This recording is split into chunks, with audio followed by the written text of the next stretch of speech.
વિદ્યાર્થીઓ, આજે આપણે જીવવિજ્ઞાનમાં પ્રકરણ 9 જૈવ અણુઓ બાયોમોલિક્યુલ્સનો આગળ અભ્યાસ કરીશું. આજે જોઈએ આપણે બૃહદ જૈવ અણુઓ. એસિડ દ્રાવ્ય ભાગમાં સમાવિષ્ટ થતા બધા જ રસાયણોનો અણુભાર 18થી લગભગ 800 ડાલ્ટનની આસપાસ હોય છે. એસિડ અદ્રાવ્ય જૂથમાં માત્ર 4 પ્રકારના સંયોજનો જેવા કે પ્રોટીન, ન્યુક્લિક એસિડ, પોલિસેકેરાઇડ્સ તેમજ લિપિડ જોવા મળે છે. લિપિડને બાદ કરતાં બાકીના સંયોજનોનો અણુભાર 10,000 ડાલ્ટન કે તેથી વધુ હોય છે. આમ જૈવ અણુઓ 2 પ્રકારના જોવા મળે છે. એક કે જેનો અણુભાર 1000 ડાલ્ટનથી ઓછો હોય છે તેને સૂક્ષ્મ જૈવ અણુઓ કહે છે. બીજા કે જેનો અણુભાર વધુ હોય છે અને એસિડ અદ્રાવ્ય જૂથમાં જોવા મળે છે તેઓને બૃહદ જૈવ અણુઓ કહે છે. લિપિડને બાદ કરતાં અદ્રાવ્ય જૂથમાં જોવા મળતા અણુઓ પોલિમર પદાર્થો છે. આથી પ્રશ્ન ઉદ્ભવે કે શા માટે લિપિડ કે જેનો અણુભાર 800 ડાલ્ટન કરતાં પણ ઓછું છે છતાં તે એસિડ અદ્રાવ્ય જૂથમાં અર્થાત બૃહદ અણુઓ તરીકે સમાવિષ્ટ થાય છે. કારણ કે વાસ્તવમાં લિપિડ ઓછા અણુભાર ધરાવતા સંયોજનો છે તે એ જ સ્વરૂપમાં જોવા મળતા નથી, પરંતુ કોષરસ પટલ અને બીજા પટલોમાં જોવા મળે છે. આથી જ્યારે પેશીઓને વાટવામાં આવે છે ત્યારે કોષીય સંરચના વિઘટન પામે છે, જેથી કોષરસ પટલ અને બીજા અન્ય પટલોના ટુકડા થઈ જાય છે અને પુટિકા બને છે જે પાણીમાં અદ્રાવ્ય હોય છે. આ કારણથી આ પટલો પુટિકા સ્વરૂપે એસિડ અદ્રાવ્ય જૂથમાં અલગ થઈ જાય છે, જે બૃહદ આણ્વીય સંરચનાનો ભાગ હોય છે. સાચા અર્થમાં લિપિડ બૃહદ અણુ નથી. એસિડ દ્રાવ્ય જૂથ લગભગ કોષરસીય દ્રવ્ય સંગઠનનું પ્રતિનિધિત્વ કરે છે. કોષરસીય દ્રવ્ય અને અંગિકાઓના બૃહદ અણુઓ જેવા કે એસિડ અદ્રાવ્ય જૂથ બંને એકબીજા સાથે મળીને જીવંત પેશી અથવા સજીવોનું રાસાયણિક સંગઠન બનાવે છે. જીવંત પેશીઓમાં પ્રાપ્ત થતા રાસાયણિક સંગઠનને માત્રાની દૃષ્ટિએ શ્રેણીબદ્ધ કરવામાં આવી છે, તો સજીવોમાં પાણી સૌથી વધારે માત્રામાં પ્રાપ્ત થતું રસાયણ છે. જોઈએ કોષોનું સરેરાશ બંધારણ. આમાં ટેબલમાં જોઈએ આપણે તો આ ઘટક સરેરાશ બંધારણમાં આ ઘટકો છે અને અહીંયા કુલ કોષીય ભારના પ્રતિશત પ્રમાણ આપેલું છે ટકાવારીમાં. પાણી તેનું પ્રમાણ લગભગ 70થી 90%, પ્રોટીન તો તેનું પ્રમાણ લગભગ 10થી 15%, કાર્બોદિત તો તેનું પ્રમાણ લગભગ 3%, લિપિડ્સ તો તેનું પ્રમાણ લગભગ 2%, ન્યુક્લિક એસિડ તો તેનું પ્રમાણ લગભગ 5થી 7% અને આયનો તો તેનું પ્રમાણ લગભગ 1% જેટલું હોય છે. પ્રોટીન વિશે જોઈએ. પ્રોટીન પોલીપેપ્ટાઇડ્સ છે. તે એમિનો એસિડની રેખીય શૃંખલા ધરાવે છે જે પેપ્ટાઇડ બંધ વડે જોડાયેલ હોય છે. પ્રત્યેક પ્રોટીન એમિનો એસિડની પોલિમર રચના છે. એમિનો એસિડ 20 પ્રકારના હોય છે જેવા કે alanine, cysteine, Proline, tryptophan, lysine વગેરે. પ્રોટીન સમપોલિમર નહીં પરંતુ વિષમ પોલિમર હોય છે. સમપોલિમરમાં એક જ મોનોમરનું ઘણી બધી વાર પુનરાવર્તન થાય છે, એટલે કે સમસ્ત શૃંખલામાં એક જ પ્રકારનું મોનોમર અણુ આવેલો હોય છે. જ્યારે વિષમ પોલિમર રચનામાં જુદા જુદા પ્રકારના, જેમ કે એમિનો એસિડો 20 પ્રકારના છે, તો એવા જુદા જુદા એમિનો એસિડોથી જે શૃંખલા રચાય છે એટલે એ વિષમ પોલિમર રચના બને છે. કેટલાક એમિનો એસિડ સ્વાસ્થ્ય માટે આવશ્યક હોય છે જેની પૂર્તિ ખોરાક દ્વારા થાય છે. તેથી આહારમાં લેવાતું પ્રોટીન એ આવશ્યક એમિનો એસિડ માટેનો મુખ્ય સ્ત્રોત છે. આમ એમિનો એસિડને આવશ્યક અને બિનઆવશ્યક એવા 2 પ્રકારોમાં વહેંચી શકાય છે. બિનઆવશ્યક એમિનો એસિડ આપણા શરીરમાં બને છે, જ્યારે આવશ્યક એમિનો એસિડની પૂર્તિ આપણે આપણા ખોરાકથી કરીએ છીએ. અહીં આગળ જોઈએ આપણે આ આકૃતિ. આની અંદર જે છે આ પેપ્ટાઇડ બંધ બતાવેલા છે. આ એમિનો એસિડ આ પણ એમિનો એસિડ છે. આ બે એમિનો એસિડ વચ્ચે જુઓ અહીંયા તેના ક્રિયાશીલ સમૂહો વચ્ચે નિર્જલીકરણની ક્રિયા થાય છે અને નિર્જલીકરણની ક્રિયા થતાં આ પાણીનો અણુ દૂર થાય છે અને તેમની વચ્ચે આ જે છે બંધ એ પેપ્ટાઇડ બંધ રચાય છે. અહીં આગળ જોઈએ તો આ એમિનો એસિડ, આ એમિનો એસિડ, આ એમિનો એસિડ, આ 1, 2, 3 એમિનો એસિડો છે. આની બંને વચ્ચે આ પેપ્ટાઇડ બંધ રચાયું. આ બે એમિનો એસિડ વચ્ચે આ પેપ્ટાઇડ બંધ રચાયું. જ્યારે n નંબરમાં એમિનો એસિડો જોડાય છે ત્યારે પોલીપેપ્ટાઇડ ચેન રચાય છે. જ્યારે બે જ એમિનો એસિડ વચ્ચે નિર્જલીકરણ થઈને પેપ્ટાઇડ બંધ બને છે ત્યારે ડાયએમિનો એસિડ અણુ બને છે, ડાયપેપ્ટાઇડ બંધ બને છે. તો આ ડાયપેપ્ટાઇડ અણુ છે. આ બે કરતાં વધારે સંખ્યામાં n નંબરમાં અણુ આ જ રીતે જોડાતા જાય તો પોલીપેપ્ટાઇડ ચેન બને છે, પોલીપેપ્ટાઇડ શૃંખલા કહેવાય છે. આમાં જુઓ અહીંયાથી સાઈડમાંથી બીજી શૃંખલા પણ નિર્માણ પામી છે. અહીંયા જો એરોમેટિક સમૂહ જોડાયેલો છે. તો આ રીતે એ અહીંયા સાઈડ ચેન બને છે. આ સાઈડ ચેન છે. આમાં એક વસ્તુ પણ આપણે ધ્યાનથી જોઈ લઈએ કે અહીં જે છે આ એમિનો એસિડનું જે પોલીપેપ્ટાઇડ ચેન છે, આ તમામ એમિનો એસિડો, એમાં જે પ્રથમ એમિનો એસિડ છે એનો અહીં આગળ જે આ એન સમૂહ છે એટલે એને એન ટર્મિનલ, અને જે છેલ્લો એમિનો એસિડ હોય તેમાં આ કાર્બોક્સિલ સમૂહ એટલે કે એને સી ટર્મિનલ તરીકે ઓળખવામાં આવે છે. સજીવોમાં પ્રોટીન ઘણા બધા કાર્યો કરે છે, જેવા કે કોષરસ પટલમાંથી પોષક દ્રવ્યોની અવરજવર, કેટલાક સંક્રમિત સૂક્ષ્મજીવોથી રક્ષણ, કેટલાક અંતઃસ્ત્રાવ સ્વરૂપે અને કેટલાક ઉત્સેચકો સ્વરૂપે. પ્રાણી સૃષ્ટિમાં કોલેજન અને મુખ્ય પ્રભાવી પ્રોટીન છે અને સમગ્ર જીવાવરણમાં રિબ્યુલોઝ બાયફોસ્ફેટ ટ્રાયકાર્બોક્ઝાઇલેઝ ઓક્સિજનેઝ, જેને આપણે ટૂંકમાં રૂબિસ્કો તરીકે ઓળખીએ છીએ, એ પણ મુખ્ય પ્રભાવી પ્રોટીન છે. અહીં આગળ જોઈએ ટેબલમાં તો આ તરફ જે છે કેટલાક પ્રોટીન અને તેના કાર્યો બતાવેલા છે. આ પ્રોટીન અને આ તરફ એના કાર્યો છે. અહીંયા જોઈએ કોલેજન તો એ આંતરકોષીય આધારક પદાર્થમાં હોય છે. ટ્રિપ્સિન તે ઉત્સેચક તરીકે કાર્ય કરે છે. ઇન્સ્યુલિન એ પણ અંતઃસ્ત્રાવ પ્રોટીન છે. એન્ટીબોડી તે રોગકારકો સામે રક્ષણ આપે છે. રિસેપ્ટર ગ્રાહી, સંવેદનાગ્રાહી જેમ કે દ્રાણ, સ્વાદ, અંતઃસ્ત્રાવ વગેરે તે પણ સંવેદનાગ્રાહી કોષો પ્રોટીન છે. પછી GLUT4 એ ગ્લુકોઝનું કોષો વહન કરે છે. પછી જોઈએ પ્રોટીનની સંરચના, સ્ટ્રક્ચર ઓફ પ્રોટીન્સ.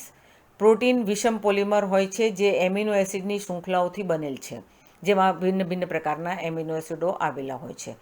અણુઓની સંરચનાનો અર્થ જુદા જુદા સંદર્ભમાં જુદો જુદો હોય છે.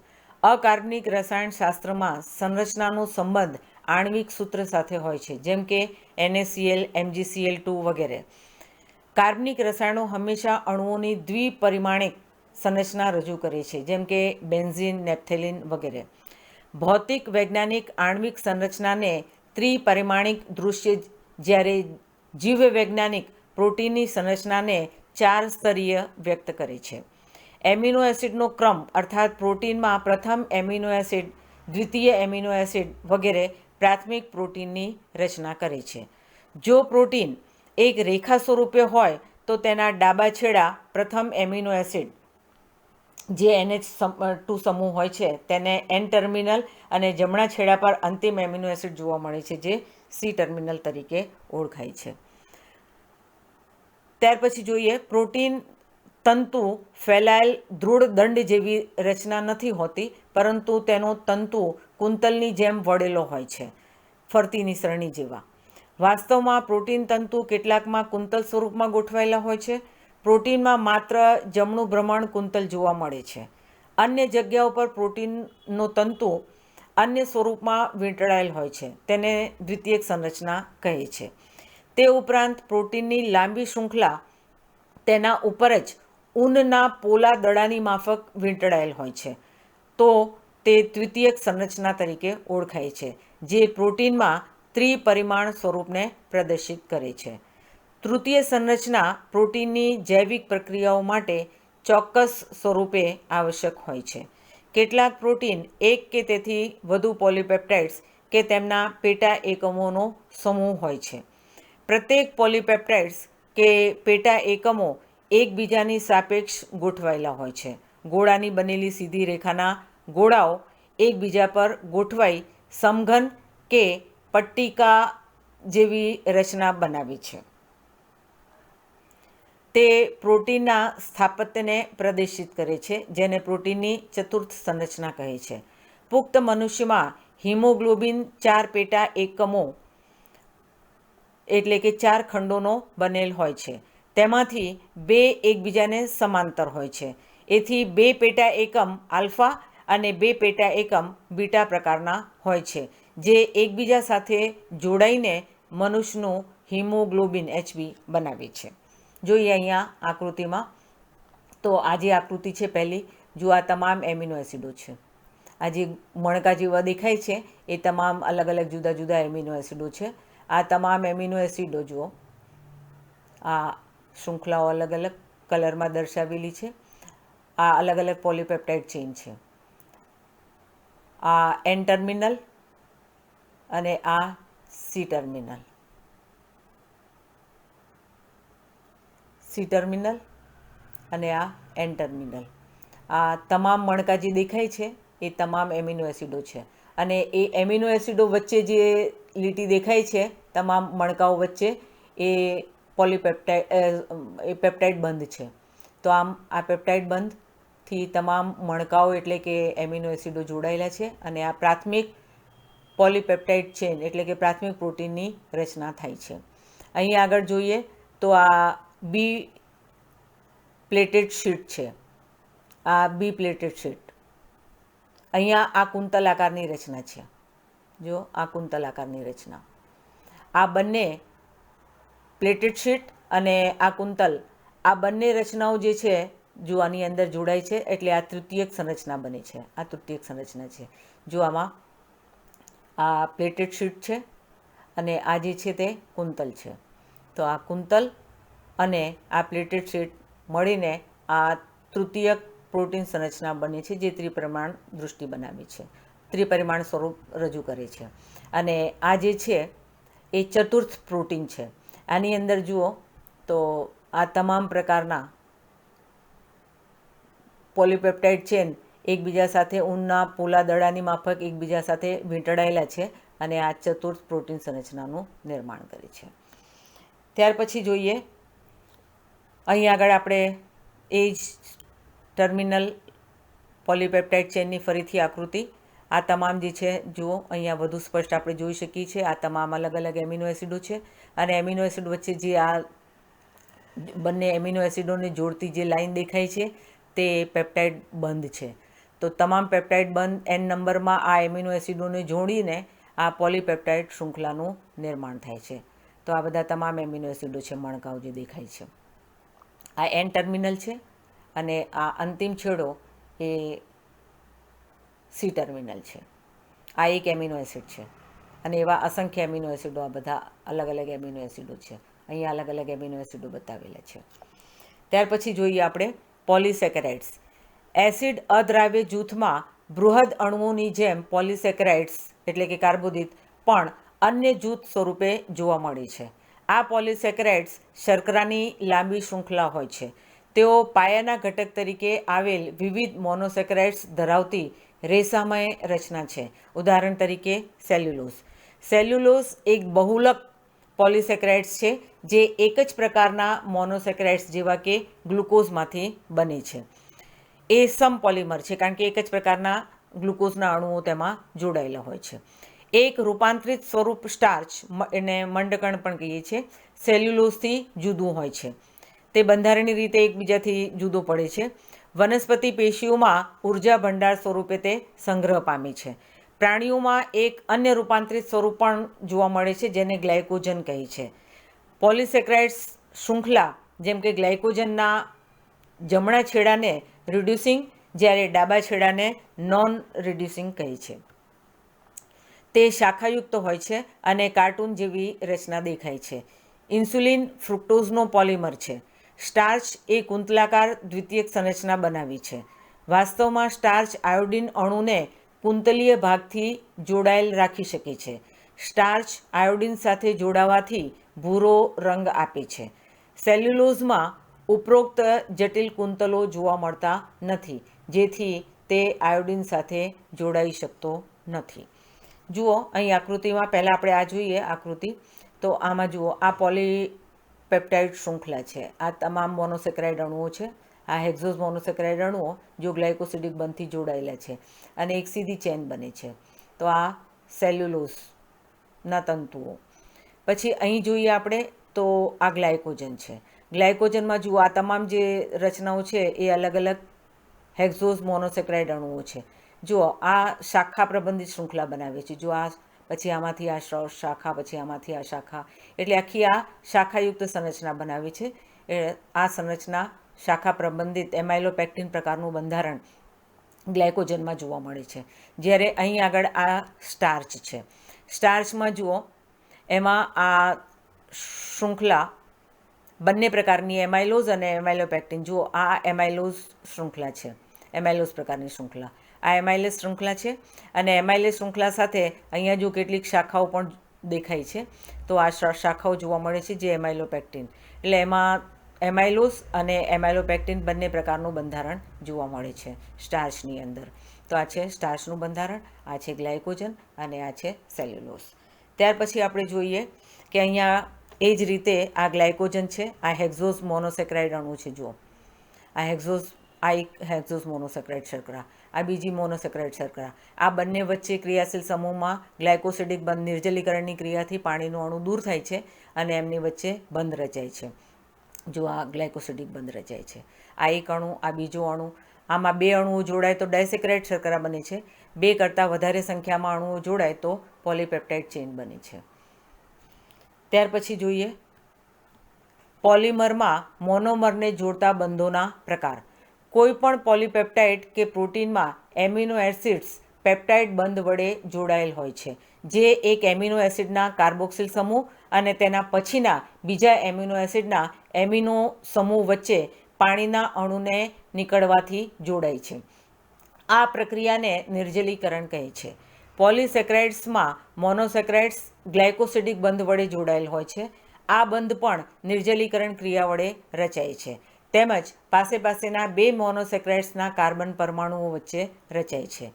ન્યુક્લિક એસિડમાં એક ન્યુક્લિયોટાઇડના શર્કરાના ત્રીજા કાર્બન અને તેના પછીના ન્યુક્લિયોટાઇડના શર્કરાના પાંચમા કાર્બનના ફોસ્ફેટ સમૂહ વચ્ચે બંધ રચાય છે. ફોસ્ફેટ તેમજ શર્કરાના હાઇડ્રોક્સિલ સમૂહની વચ્ચેનો આ બંધ એસ્ટર બંધ હોય છે. એસ્ટર બંધ બંને બાજુ રચાતો હોવાથી તેને ફોસ્ફોડાયએસ્ટર બંધ કહે છે. જુઓ અહીંયા ત્રણેય પ્રકારના બંધ બતાવેલા છે આકૃતિની અંદર. આ આગળ પણ આપણે જોયું આ મોનોસેક્રાઇડ શર્કરા, હેક્ઝોઝ મોનોસેક્રાઇડ શર્કરા, આ બીજી હેક્ઝોઝ મોનોસેક્રાઇડ શર્કરા. બંનેના ક્રિયાશીલ સમૂહ વચ્ચે અહીંયાથી નિર્જલીકરણ થયું, પાણીનો અણુ દૂર થઈ અને આ બંધ રચાયો, આ ગ્લાયકોસિડિક બંધ બે મોનોસેક્રાઇડ વચ્ચે. અહીં આગળ જોઈએ તો આ પેપ્ટાઇડ બંધ છે. અહીંયા જુઓ આ એમિનો એસિડ અણુ વચ્ચે જુઓ આ નિર્જલીકરણ થયું, નિર્જલીકરણ થઈને અહીંયાથી આ પેપ્ટાઇડ બંધ રચાય છે. પાણીનો અણુ છૂટો પડે અને આ બે વચ્ચે પેપ્ટાઇડ બંધ બને છે. ત્યાર પછી અહીં આગળ જોઈએ તો અહીં આ ફોસ્ફોડાયસ્ટર બંધ છે. જુઓ આ શર્કરા, પેન્ટોઝ શર્કરા, એની સાથે પહેલા કાર્બન પર જોડાયેલો નાઇટ્રોજન બેઝ અને પાંચમા કાર્બન પર આ ફોસ્ફેટ. આ એક ન્યુક્લિયોટાઇડ અણુ છે, આ એક ન્યુક્લિયોટાઇડ અણુ. પછી આ બીજો ન્યુક્લિયોટાઇડ અણુ, જો આ બીજો ન્યુક્લિયોટાઇડ અણુ છે. આ ફોસ્ફેટ, શર્કરા, આ નાઇટ્રોજન બેઝ. તો આ એક ન્યુક્લિયોટાઇડ, આ બીજો ન્યુક્લિયોટાઇડ અને એમાં જો અહીં એસ્ટર બંધ અને આ એસ્ટર બંધ બંને બાજુ એટલે એને ફોસ્ફોડાયસ્ટર બંધ કહે છે. તો આ છે ફોસ્ફોડાયસ્ટર બંધ. ત્યાર પછી જોઈએ ન્યુક્લિક એસિડ્સ. કોઈ પણ જીવંત પેશીના એસિડ અદ્રાવ્ય ભાગમાં જોવા મળતો અન્ય પ્રકારનો બૃહદ અણુ છે તે પોલીન્યુક્લિયોટાઇડ જે પોલિસેકેરાઇડ અને પોલીપેપ્ટાઇડ સાથે જોડાઈને કોઈ પણ જીવંત પેશી કે કોષના બૃહદ અણુનો ભાગ બનાવે છે. તે ન્યુક્લિયોટાઇડના જોડાવાથી બને છે. એક ન્યુક્લિયોટાઇડ ત્રણ ભિન્ન પ્રકારના રાસાયણિક ઘટકોના જોડાવાથી બને છે, જેમાં પ્રથમ ઘટક વિષમચક્રીય સંયોજન, બીજો ઘટક મોનોસેક્રાઇડ્સ અને ત્રીજો ઘટક ફોસ્ફોરિક એસિડ અથવા ફોસ્ફેટ હોય છે. વિષમચક્રીય સંયોજન નાઇટ્રોજન બેઝ જેવા કે એડિનિન, ગ્વાનિન, યુરેસિલ, સાઇટોસિન અને થાઇમિન હોય છે. એડિનિન અને ગ્વાનિન વિસ્થાપિત પ્યુરિન છે, જ્યારે બાકીના પ્રસ્થાપિત પિરિમિડિન છે. વિષમચક્રીય રિંગને પ્યુરિન અને પિરિમિડિન કહે છે. પોલિન્યુક્લિયોટાઇડમાં જોવા મળતી શર્કરા રિબોઝ અથવા ડીઓક્સીરિબોઝ મોનોસેક્રાઇડ પેન્ટોઝ હોય છે. જોઈએ, જે ન્યુક્લિક એસિડમાં ડીઓક્સીરિબોઝ જોવા મળે તેને ડીઓક્સીરિબોઝ ન્યુક્લિક એસિડ એટલે કે ડીએનએ, જ્યારે જેમાં રિબોઝ શર્કરા જોવા મળે તેને રિબોન્યુક્લિક એસિડ એટલે કે આરએનએ કહે છે. જો આ રિબોઝ શર્કરા છે, પેન્ટોઝ શર્કરા, રિબોઝ શર્કરા એટલે ન્યુક્લિક એસિડમાં જેમાં રિબોઝ શર્કરા હોય છે તેને આરએનએ, અને આ ડીઓક્સીરિબોઝ શર્કરા છે.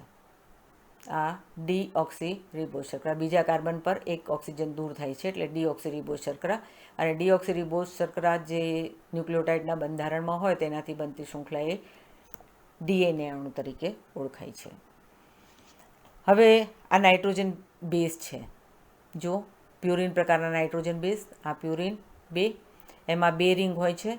જો આ 2 રિંગ, આમાં પણ 2 રિંગ છે. આ બંને પ્યુરિન છે. આ એડિનિન, આ ગ્વાનિન. પછી આ નીચેના 3 એ પિરિમિડિન નાઇટ્રોજન બેઝ છે. જો પિરિમિડિનમાં એક જ રિંગ આવેલી હોય છે. જો આ સાઇટોસિન, આ થાઇમિન અને આ યુરેસિલ. ત્યાર પછી જોઈએ, ન્યુક્લિક એસિડ જુદા જુદા પ્રકારની દ્વિતીયક સંરચના વડે પ્રદર્શિત થાય છે. દાખલા તરીકે વોટસન ક્રિકનું પ્રખ્યાત મોડલ ડીએનએની દ્વિતીયક સંરચનાને પ્રદર્શિત કરે છે. આ મોડલથી સ્પષ્ટ થાય છે કે ડીએનએ એક બેવડી કુંતલમય રચના સ્વરૂપ જોવા મળે છે. પોલિન્યુક્લિયોટાઇડની બંને શૃંખલાઓ એકબીજાને સમાંતર હોય છે, અર્થાત એકબીજાની વિરુદ્ધ દિશામાં હોય છે. તેની મુખ્ય ધરી શર્કરા ફોસ્ફેટ શર્કરા શૃંખલાથી બનેલ હોય છે. નાઇટ્રોજન બેઝ ઓછા વત્તા અંશે મુખ્ય ભાગને લંબ અક્ષે પણ અંદરની તરફ એક શૃંખલાના એ અને જી, બીજી શૃંખલાના ટી અને સી બેઝ સાથે પૂરક જોડીઓ બનાવી છે. એ અને ટી વચ્ચે 2 હાઇડ્રોજન બંધ, જ્યારે જી અને સી વચ્ચે 3 હાઇડ્રોજન બંધ રચાયેલ હોય છે. પ્રત્યેક શૃંખલા એક કુંતલાકાર નિસરણી જેવી દેખાય છે. કુંતલના પ્રત્યેક પગથિયા બેઝ જોડીના બનેલા હોય છે, નાઇટ્રોજન બેઝની જોડીના બનેલા હોય છે, અને દરેક પગથિયા બીજા પગથિયાથી 360 ડિગ્રીના ખૂણા ઉપર વળેલા હોય છે. કુંતલ શૃંખલાના એક પૂર્ણ કુંતલમાં 10 પગથિયા એટલે કે 10 નાઇટ્રોજન બેઝની જોડ આવેલ હોય છે. એક પૂર્ણ કુંતલની લંબાઈ 34 આંગસ્ટ્રોમ હોય છે, જ્યારે 2 પાસેના બેઝ જોડીઓ વચ્ચેનું અંતર 3.4 આંગસ્ટ્રોમ હોય છે. આ ડીએનએને બી ડીએનએ કહે છે.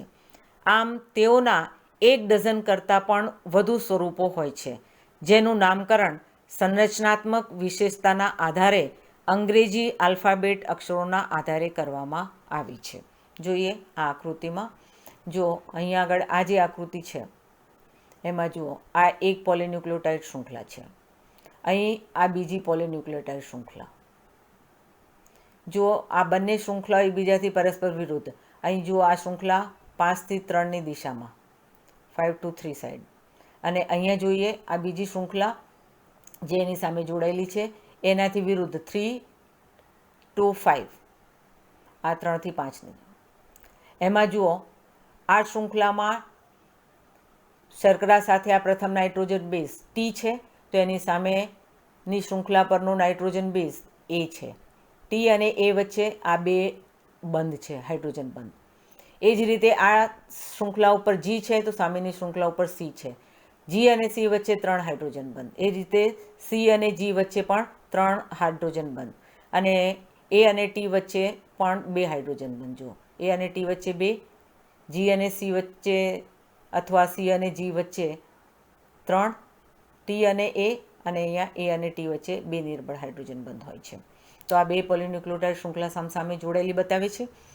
અહીંયા આગળ જોઈએ તો આ બંને શૃંખલાઓ એકબીજાથી આ રીતે આ જુઓ કુંતલાકારે અમડાયેલી છે.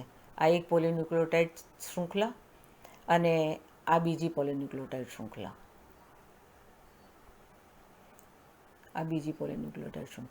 બે શૃંખલા એકબીજાથી સામસામે પરસ્પર કુંતલાકારે. એક કુંતલની અંદર 10 જોડી બેઝ હોય છે. જો આ નાઇટ્રોજન બેઝ છે, અહીંયા જી છે, સામે સી છે, એ છે તો એની સામે ટી છે, અહીં ટી છે તો એની સામે એ છે. એવી જ રીતે બધામાં જોઈએ આપણે તો સામસામે જીની સામે સી અથવા સીની સામે જી અને એની સામે ટી અથવા ટીની સામે એ નાઇટ્રોજન બેઝ જોડાય છે. એક કુંતલમાં 10 જોડી બેઝ હોય છે. એક કુંતલની લંબાઈ જુઓ, આ એક પૂર્ણ કુંતલ છે, આ એક પૂર્ણ કુંતલ.